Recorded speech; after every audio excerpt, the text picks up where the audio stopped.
नमस्कार दोस्तों, स्वागत है आप सभी का RQFI स्टडी में। फ्रेंड्स, आज यूपी पीसीएस मेंस जो ऑनलाइन फॉर्म भरा जा रहा है उससे संबंधित एक ज़रूरी सूचना लाया हूँ। बहुत से लोगों को इसकी जानकारी मिल गई होगी, लेकिन जिन लोगों को जानकारी नहीं मिली है उनके लिए बहुत ही ज़्यादा उपयोगी वीडियो है। फ्रेंड्स, सूचना ये है कि यूपी पीसीएस आयोग ने आज एक नोटिफिकेशन सभी न्यूज़पेपर्स में जो है तो निकाला है। सूचना है कि जो आप लोगों को फ़ीस पेमेंट के बाद में फ़ीस की रिसिप्ट जो मिलती थी, यानी जो रिसिप्ट आप लोग डाउनलोड करते थे, उससे डाउनलोड करने में सर्वर की प्रॉब्लम आ रही है।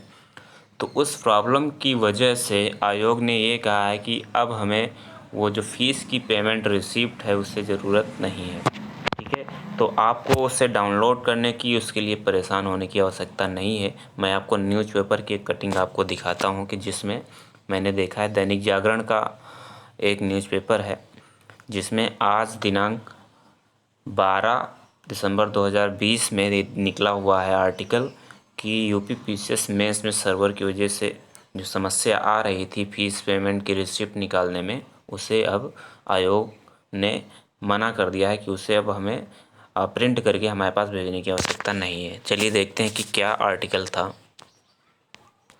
फ्रेंड, जैसा कि आप देख सकते हैं यहाँ पे साफ साफ लिखा हुआ है, मेंस के अभ्यर्थियों को नहीं देनी होगी शुल्क रसीद। यानी जो आप पेमेंट स्लिप जो डाउनलोड करते थे, उसे अब मेंस फॉर्म के डॉक्यूमेंट के साथ में आपको आयोग के पास जो है तो भेजना नहीं पड़ेगा।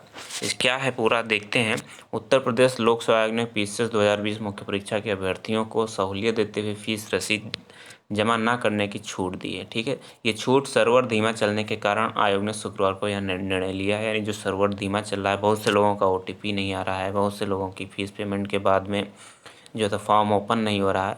इन सब को देखते हुए आयोग ने निर्णय लिया है कि जो शुल्क की रसीद होती थी, जो फ़ीस पेमेंट की रसीद होती थी, उसे उस रसीद को प्रिंट के साथ जमा कर सकते हैं। ठीक है, यानी कि ऑफलाइन फॉर्म बिना शुल्क रसीद के साथ ही जमा कर सकते हैं। अभ्यर्थियों को बैंक ट्रांजैक्शन ID बतानी होगी, यानी जो आपने पेमेंट किया है। पेमेंट करने के बाद में अगर आपने UPI के थ्रू किया है तो UPI के थ्रू भी एक ट्रांजैक्शन ID मिलती है।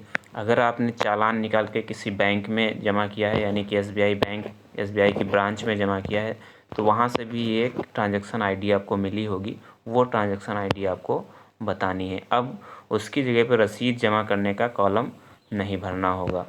ठीक है, यूपी पीसीएस ने PCS व ACF RFO 2021 प्रारंभिक परीक्षा 11 अक्टूबर को आयोजित की थी। यानी जो प्री का पेपर हुआ था 11 अक्टूबर को हुआ था, जिसका रिजल्ट फ्रेंड्स 21 नवंबर को जारी किया गया। फिर 24 नवंबर को संशोधित रिजल्ट आया था।